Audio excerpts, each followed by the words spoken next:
And good afternoon and welcome back to day 3 of our E3 2012 live coverage right here from the center of the PlayStation universe, live from our booth. We're hours away until show doors close, the show floor closes. But before we close up and close shop, I am joined by Dan Sochin. Thank you, producer on Sleeping Dogs from United Front Games, which of course you know, they're the guys behind Mod Nation Racers.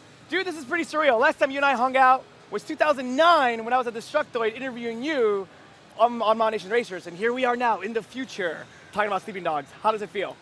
Really exciting. I mean, we've been working on the game for 4.5 years now, and you know, it's been awesome. We've really got the additional time to polish it, make it an amazing experience, refine the combat, and yeah, we're ready to go. So, if I do the math correctly, while we talked about Mod Nation Racers, you guys were secretly working on this? We've had 2 teams in development. So one was on Mod Nation Racers, and I was on that, and then we had the other part of the team working on Sleeping Dogs. And once I finished Mod Nation, you know, I moved on to this team. Industry secrets, industry secrets. Well, we got some gameplay to show it off today. Let's actually cue that up. What are we seeing today? So this is a new mission we hadn't shown before E3. It's called New Boss. It's about halfway through the game, and basically Wei's being confronted by another rival gang who's trying to infringe on their territory. So Wei basically gives him an ultimatum.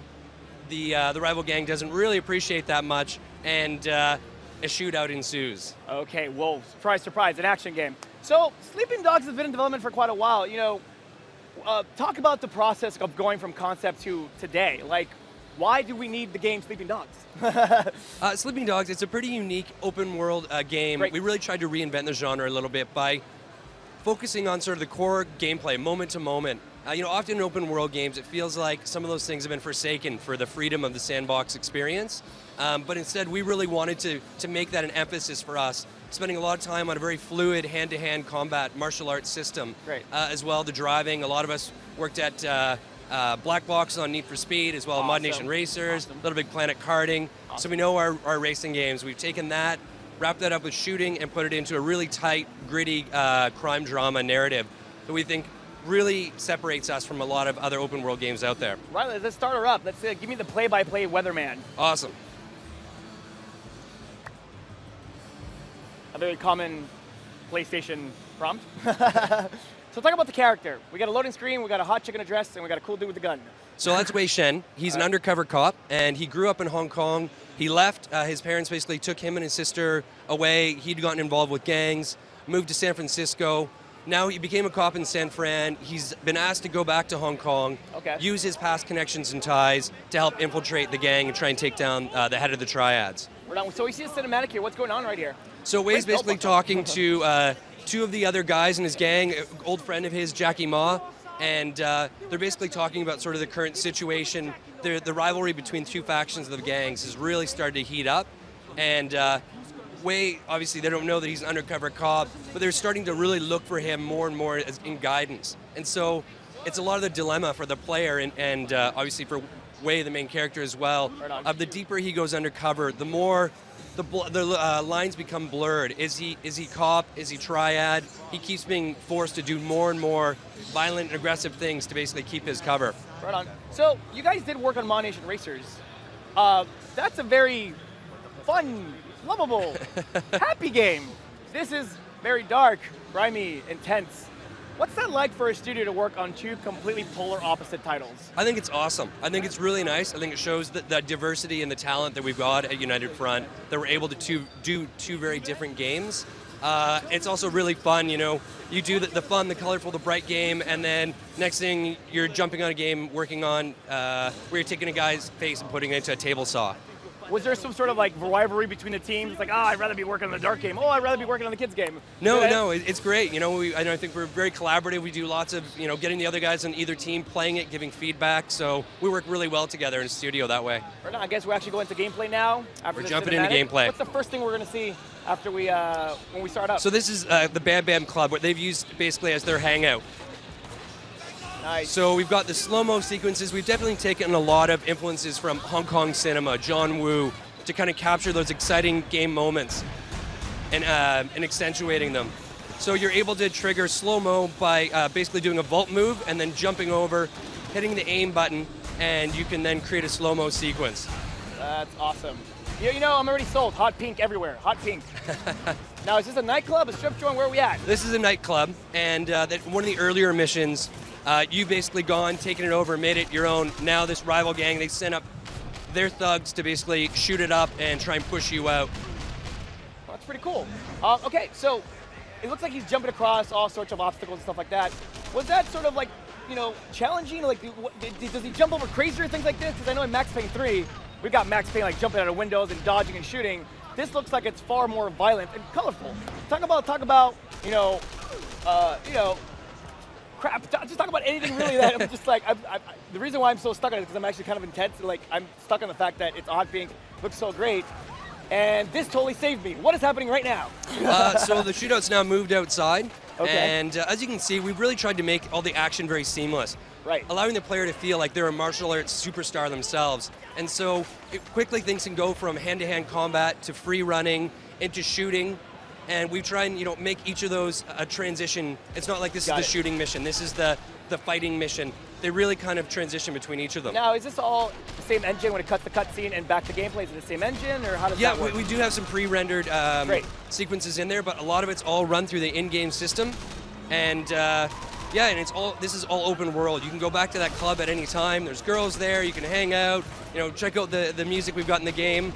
Some top 40 stuff as well as Canto Pop. Oh, right on. And you know, all these areas, it's all part of the open world system. Now, you mentioned the Bay Area. Any chance that we might see the Bay Area sometime in this game?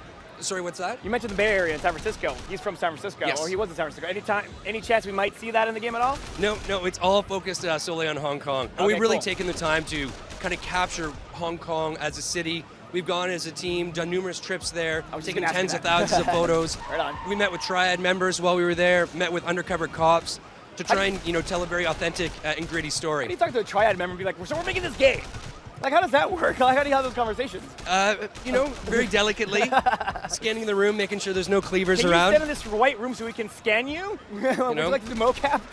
That's cool, man. So, but yeah, we wanted to get sort of what is it about, you know, be a Triad member versus gangs that maybe we're a little more familiar with in sort of Western culture, a gang that has 400 years of history, and to try and capture that in the game. You know, I actually like the fact that it reminds you of Fast and Furious Tokyo Drift, which is actually one of my favorite Fast and Furiouses. So that's actually really, really cool. So, you know, again, trying to seamlessly sort of transitioning from one mode to the next. So now we've got a sort of rail shooter portion where your ally, Jackie Ma, he's driving, and a bunch of the rival gangs chasing after you on bikes, cars. Oh, that's great. You can shoot out the driver and you'll see the car sort of careen and slam into a building, or you can shoot out the tires, or try and shoot out each of the guys individually. Well, now, is this all queued up, or is this just the AI randomly coming at you? This is all AI, so each time you play through, it's a very different experience. Very, very cool. Anything else you'd like to bring out, talk about that, you know, that I sucked at not asking you? Yeah, well, you know, it's kind of fun. It's a very immersive sort of gameplay experience, but it changes all the time. Someone asked me in an interview earlier today and said, how many different ways can you kill someone in the game? I was like, well, it's a dark, morbid question, but we've got all these environmental props in the world, combat props, so you can grab an enemy and then put their face onto a grill, put their face into a bandsaw, throw them into a dumpster. So we've got over 60 of those in the game, plus all the different shooting ways, a wide variety of martial arts moves, and as the game progresses, you actually can upgrade your player. That's awesome. So taking some elements from RPGs, so that you can actually learn new martial arts moves, acquire some new items, and some new abilities as well. Right on. Out of the 4 years, what did you guys focus more when in the production? We kind of had a team focused all the way from the beginning on driving, one on shooting, and one on the hand-to-hand martial arts combat. Separate teams. Should we call them the FSR group, so fighting, shooting, running? Mission failed. Was that his first time ever? So, yeah, and basically I'd say the area that we really wanted to make sure that we nailed was the hand-to-hand martial arts combat. Awesome. Because obviously that's something very distinct, and being in Hong Kong, to try and reproduce that martial arts Hong Kong feel, we've made that a priority for it. It's built our own engine, had tons and tons of animations. We worked with Georges St-Pierre, the UFC fighter, current welterweight champion of the world. That's freaking cool. And to consult and making sure that we were able to quickly transition from different fighting styles and moves to make it all feel very very smooth. Right on. So what happens next? You guys have a release date. When is it coming out? What's the info there? So yeah, we're the team's back in Vancouver, cranking away, wrapping things up.